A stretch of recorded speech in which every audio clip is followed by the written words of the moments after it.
உங்கள் எல்லாருக்கும் ஆண்டவராக இயேசு கிறிஸ்துவின் நாமத்தினாலே வாழ்த்து சொல்லுகிறோம். இந்த சத்தத்தை கேட்கிற உங்கள் ஒவ்வொருவரையும்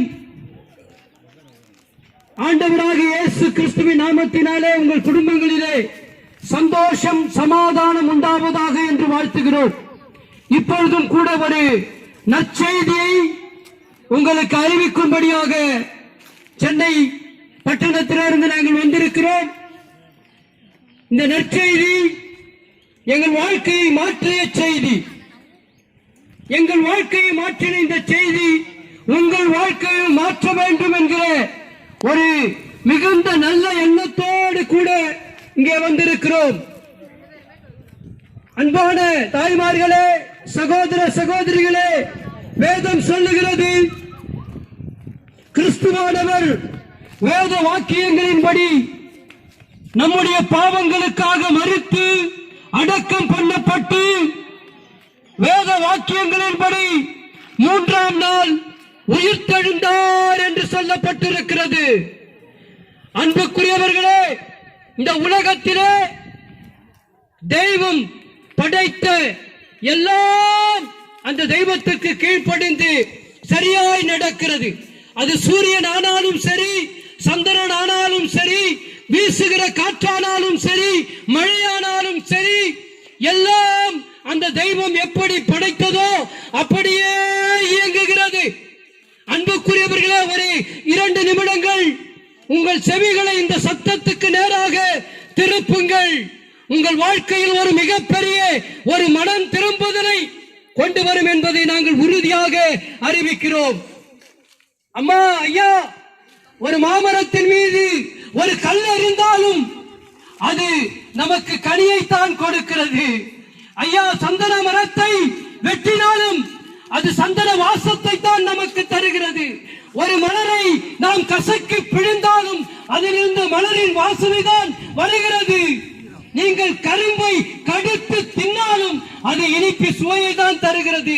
அன்புக்குரியவர்களே, இறைவனோட படைப்பிலே எல்லாம் சரியாய் இயங்குகிறது. மாறாக மனிதர்களாகிய உங்களையும் என்னையும் தவிர, அப்பா அம்மா, இந்த கடவுளுக்கு கீழ்ப்படியாதவன் யார் என்றால் மனிதர்கள். அன்புக்குரியவர்களே, மனிதர்கள். அவன் எப்பொழுது கீழ்ப்படியாமல் போனான்? ஐயா, பாவம் இந்த உலகத்தில் வந்த போது மனிதன் தெய்வத்துக்கு கீழ்ப்படியாம போயிட்டாமா? ஐயா, தெய்வத்துக்கு கீழ்ப்படியாம போயிட்டான். ஒரே ஒருத்தர் யாராவது ஏதாவது ஒண்ணு சொன்னா போதும், ஐயோ கோபம், மூக்கு 3.5 கிலோ வீகிற அளவுக்கு வந்துடும். ஐயா, கண்ணு சிவந்துரும். அம்மா, ஒரு வார்த்தை சொல்லிட்டா போதும், ஐயோ அழகா இருந்த முகம் ஒரு நொடியில கொடூரமாய் மாறி விடுகிறது. இது எப்படி வந்தது? ஐயா, இது எப்படி வந்தது? உலகத்தின் இச்சைகளிலே, குடியிலே, சிகரெட்டிலே, சீட்டாட்டத்திலே ஒரு மனிதன் அழிந்து போவது எதனால? கொஞ்சம் சிந்தித்து பாருங்கம்மா. நம்ம குடும்பத்தையே யோசித்து பாருங்க. சகோதர சகோதரிகளுக்குள்ள சண்டை சச்சரவு, குடும்பங்களில் அக்கா தங்கச்சிகளுக்குள்ள சண்டை, எத்தனை வருடங்கள் பேசாம இருக்கிறோம்ப்பா. ஐயா, இதெல்லாம் எப்படி வந்தது? சிந்தித்து பாருங்கள். தெய்வத்தின் கட்டளைக்கு கீழ்ப்படியாமல் போனதுனால வந்தது. அன்புக்குரியவர்களே, அப்பா, இந்த பாவத்திலிருந்து உங்களையும் என்னையும் மீட்டெடுக்கும்படிதான் கிறிஸ்துவானவர் வேத வாக்கியங்களின்படி உங்களுடைய என்னுடைய பாவங்களுக்காக மரித்து அடக்கம் பண்ணப்பட்டு வேத வாக்கியங்களின்படி 3ஆவது நாள் அவர் உயிரோடு எழுந்தார். ஐயா, இந்த அக்கிரமம் மன்னிக்கப்பட வேண்டும். ஐயா, ஏன் மன்னிக்கப்பட வேண்டும் தெரியுங்களா? ஏன் மன்னிக்கப்பட வேண்டும்? ஐயா, எல்லாரும் சொல்றாங்க சொர்க்கம் நரகம் என்ற ஒரு 2 இடம் இருக்குதுங்க.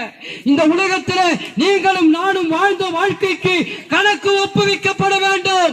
யாரும் சும்மா இங்க வாழ்ந்துட்டு போயிட முடியாதப்போ, நம்ம இஷ்டம் போல வாழ்ந்துட்டு போக முடியாதுமா.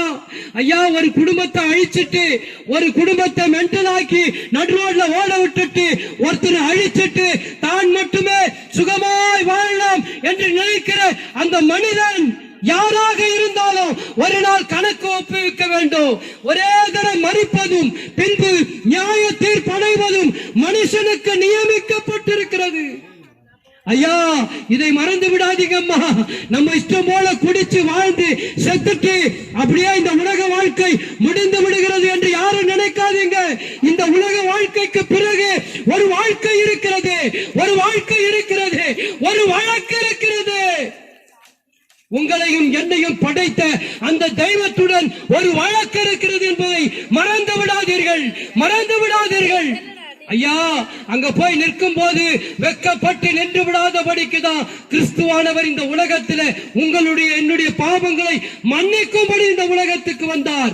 அவர் வாழ்ந்து காட்டினார், மரித்தார், இதோ உயிர்த்தோடு எழுந்து பிதாவிடத்திலே உங்களுக்காக எனக்காக பரிந்து பேசிக் கொண்டிருக்கிறார்.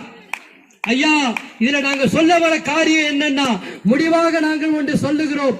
யாரெல்லாம் உங்கள் பாவங்களை நினைத்து நீங்கள் மனம் திரும்புகிறீர்களோ, ஐயா, உங்களுடைய பாவங்களினாலே நீங்கள் அழிந்து போயிருக்கிறீர்களே, நீங்கள் வாழ வேண்டும் என்று நினைக்கிறீர்களோ, அந்த மரித்த இயேசுவை, உயிர்த்தெழுந்த இயேசுவை நோக்கி பாருங்கள்.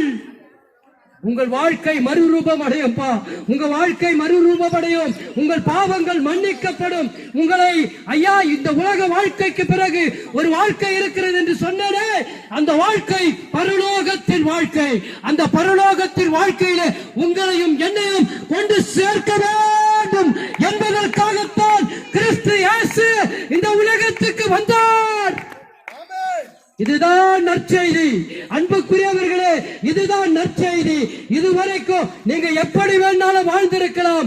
ஐயா, இந்த நற்செய்தி கேட்கிற அன்பு சகோதர சகோதரிகளே, இன்று இரவு ஒரு நிமிடம் யோசித்து பாருங்கள்.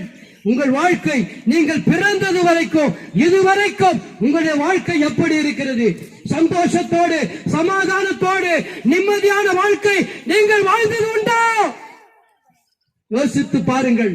அந்த வாழ்க்கையை மீட்டுக் கொடுக்க இயேசு வல்லமை உள்ளவராக இருக்கிறார். எந்த மருந்து மாத்திரைகளும், எந்த மனோதத்துவ டாக்டராலும் அதை செய்ய முடியாது. அன்புக்குரியவர்களே, நம்மை படைத்த சிருஷ்டித்த ஆண்டவராகிய இயேசு கிறிஸ்துவினால மட்டும்தான் முடியும். ஐயா, நீங்க எங்க போனாலும் நம்முடைய பாவத்தை கழுவ முடியாதுங்க, கழுவ முடியாது. இந்த பாவத்தை கழுவுகிற ஒரே சக்தி சிலுவையிலே ரத்தம் சிந்து மரித்த என் ஆண்டவராகிய இயேசு கிறிஸ்துவின் ரத்தத்துக்கு மட்டும்தான் இருக்குது. ரத்தம், ரத்தம் நம்முடைய பாவங்களை மன்னிக்கும். இன்று இரவு உறங்குவதற்கு முன்பாக அன்பான சகோதர சகோதரிகளே, உங்கள் வாழ்க்கை யோசித்து பாருங்கள். உங்கள் மனசுல ஒரு நிம்மதி வர வேண்டும் என்று சொன்னால், ஒரு சந்தோஷம் சமாதானம் வர வேண்டும் சொன்னால், பாவ மன்னிப்பு வேண்டும் என்று சொன்னால், முழங்கால் படியிட்டு உங்களுக்காக எனக்காக உலகத்துக்காக மரித்த இயேசு கிறிஸ்துவை நோக்கி பாருங்கள். நீங்கள் பிழைத்துக் கொள்வீர்கள். உங்களுக்காக நாங்கள் ஜெபிக்க காத்துக் கொண்டிருக்கிறோம். ஆமென்.